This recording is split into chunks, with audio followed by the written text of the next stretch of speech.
baka alam niya yung lugar nila. Ayaw pa talaga niyang magsalita mga idol. Yan ang pambili niya ng damit. Dahil pagod na siya. Yan na. So yun mga idol, isang mapagpalang umaga sa inyo lahat. Yan na, update po tayo ngayon sa lagayan ng bata mga idol. Nagpapahinga siya ngayon. Dito siya ngayon sa Mayduyan. Yan, shoutout po pala sa lahat ng mga solid subscriber natin dyan. Mga solid viewers. Yan, napapasalamat po tayo. Dahil nakababa po tayong ligtas. Yan, big love shoutout po pala sa lahat ng mga solid subscriber natin dyan. Mga silent viewers. Yan, lalo na po sa mga kababayan natin OFW dyan. Yan, kumusta po kayo? Lagi po kayo mag-iingat dun sa ibang bansa mga idol. Yan, nandito ngayon yung bata. Nandito pa sa bahay.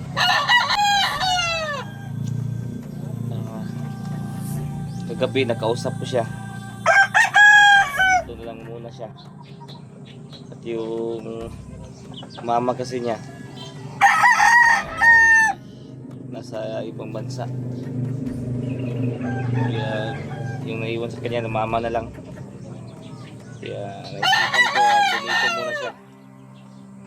At kapag gumaling na yung sugat niya sa likod niya, mga pasa, yan, magpapaturo po tayo sa kanya kung saan yung ano nila, baka alam niya yung lugar nila. At papaturo tayo para masamahan natin mga idol. Mayroon naman tayong motor. Sakaling ano, yun, dito po ngayon ako sa bahay. At sila Brad Marvin at Brad Jeward ay umuwi na sa kanilang ano, sa tahanan nila at sa pamilya nila. Yan, dito ngayon ang bata mga idol. Yan, natutulog pa, nagre-relax pa. Dahil pagod na siya. Yan, kanina pinapakain natin ano, ganin. Yung problema natin yung ulam mga idol.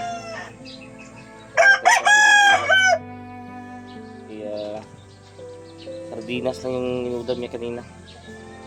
Nangungutang pa sa tindahan.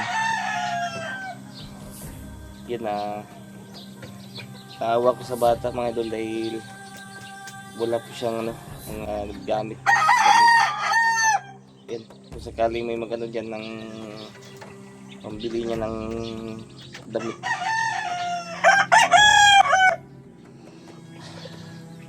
May natira ako sa pira ko kahapon. Binili ko na lang ng ano sa kanya, yung chanilas niya. Yan, binigyan po natin ng chanilas. Naawa ko sa batang ito mga idol dahil ano, hindi siya nagsasalita. Hindi siya gano'ng nagsasalita dahil sa trauma ba. Kahit sino naman siguro matutruma sa mga pangyayaring yun. Dahil dinala sa bundok. At natanong ko yung ano niya. Natanong ko kung ilang taon na siya. 10 years old na siya. Yan, sa may mga mabubuting puso diyan. Sana may magtulong sa bata. Kaya pambili lang ng ano, damit niya. At mga pagkain niya. Dahil ako ngayon ay dalawang wala din talaga ako. Papahinga kami ngayon dahil sobrang sakit din ang ulo ko mga idol. At sakit ang katawan ko sa pagbubuhat sa kanya. Ako kasi yung nagbubuhat sa kanya. Ako nagbubuhat sa kanya idol. Pababa dito sa patag. Kaya sobrang sakit ang katawan natin ngayon. Ngayon lang kami nakagising.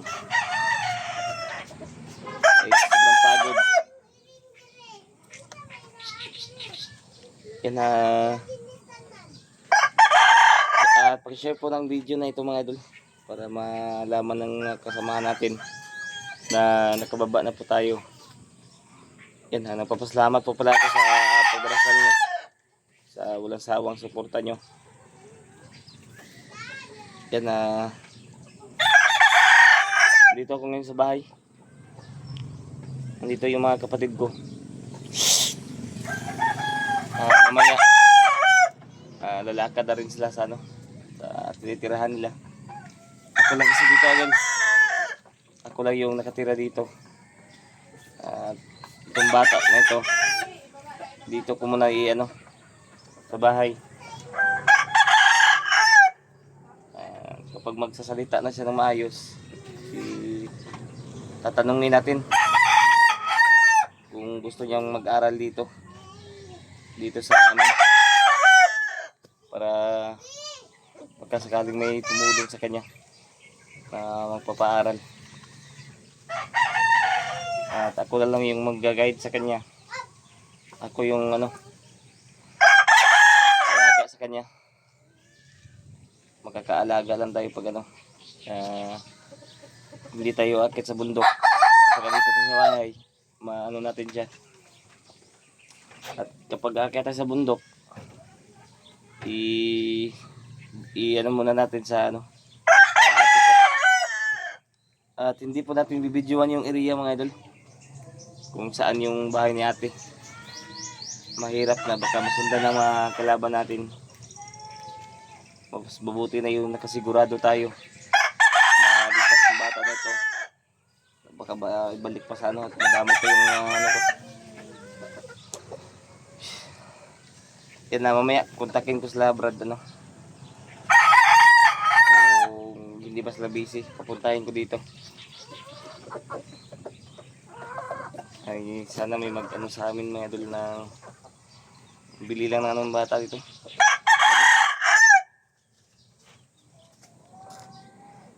Yan ayun, nagising na yung bata. Ayaw pa talaga niyang magsalita mga idol.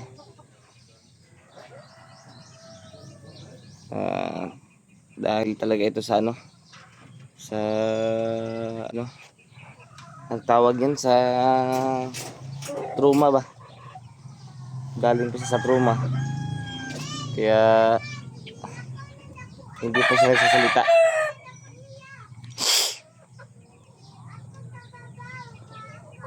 Kahit andito sa bahay, huwag lang tayo magkumpiyansa, magpagkampante dahil hindi natin alam yung mga balak ng mga bandido. Yan, pero dito hindi na sila makakapasok dito mga idol dahil binagyan ko na ng orasyon. Ginamit ko yung mutya ko. Mabisa talaga yung mutya na bigyan ni Lolo dahil sa oras nung ginamot natin si Brad Ward ay bigla siyang gumaling. Kaya nagpapasalamat tayo kay Lolo Paterno sa paggabay sa atin. Yan pala, napanaglipan ko kagabi mga idol, si Lolo Paterno. Nanghingi siya ng yung alay sa panaginip ko para mas lalakas pa yung espada pati yung orasyon niya pati yung katawan niya. Kailangan niya ng yung hayop na pwede ialay sa kanya. Kaya sana may magano sa atin ng magbibigay na kahit para lang sa alay ni Lolo at sa bata, sa panggamit sa bata at yung pagkain niya. Bibilang ko sana siya na yung gatas, kaso wala tayo pang bili mga idol. Yan, kung sino man nakikita ng video na ito, pag-share po mga idol para makita po ng mga kasama natin ito nangyari na nakababa na kami. Ayan, tatawagan natin mamaya si Brad Ward kung kumustahin natin kung okay na ba yung pakiramdam niya. Ayan, gising na yung bata pero hindi pa masalita mga idol. Mamaya ihawin siguro natin yan, no? Ihawin natin yan. Ayan, para pahigop sa ano, sabaw. Para pahigupin natin ang sabaw yung bata.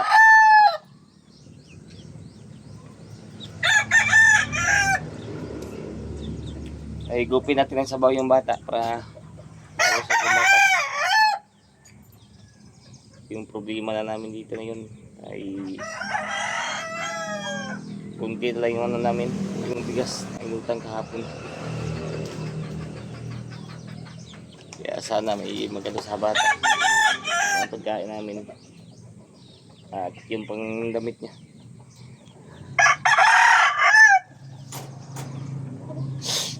At kailangan pa itong ipatingin sa ano idol, sa sinter, kung ano ba yung natamo niyang ano, mga pasa, kung malala ba o hindi. Kaya kailangan patingin. At yung sugat niya sana sa likod, may sugat siya sa likod na idol. Kaya kailangan natin ipatingin mamaya.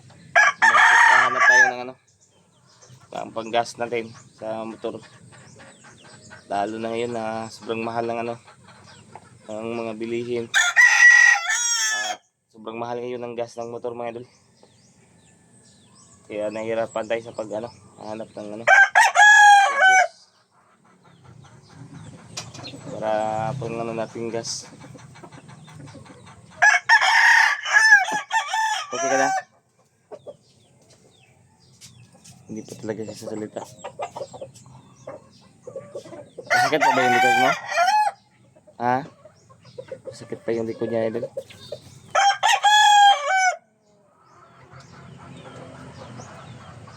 Binugbog ka na doon? Binugbog pala siya mga idol. Ayun talaga yung mga bandido.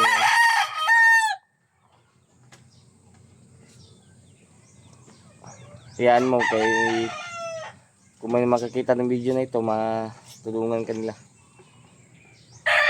Mga mabait naman yung mga supporters namin. Kaya dasalan tayo.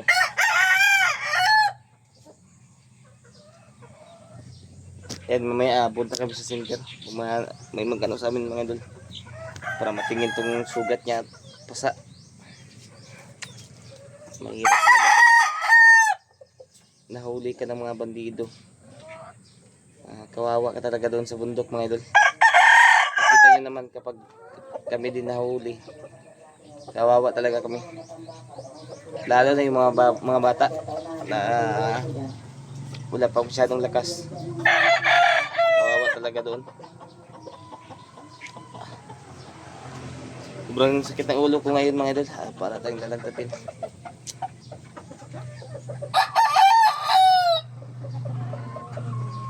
Kailangan natin mag-ano dito.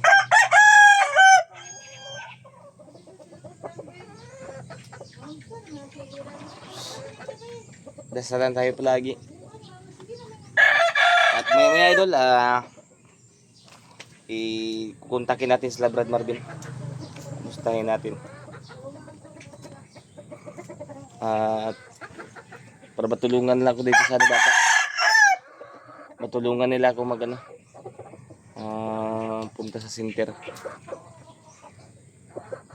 Ay masakit din yung ulo ko mga idol. Sobrang sakit ng ulo natin. Ilang araw din tayo ng ano, naglalakad lang. Kaya sobrang hirap talaga pag nasa bundok.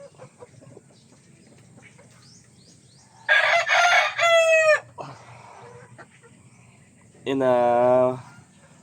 sana i-share nyo itong video na ito mga idol, para maano nagkasama natin na nagkababa na tayo. Itong update namin ngayon, paki-share po.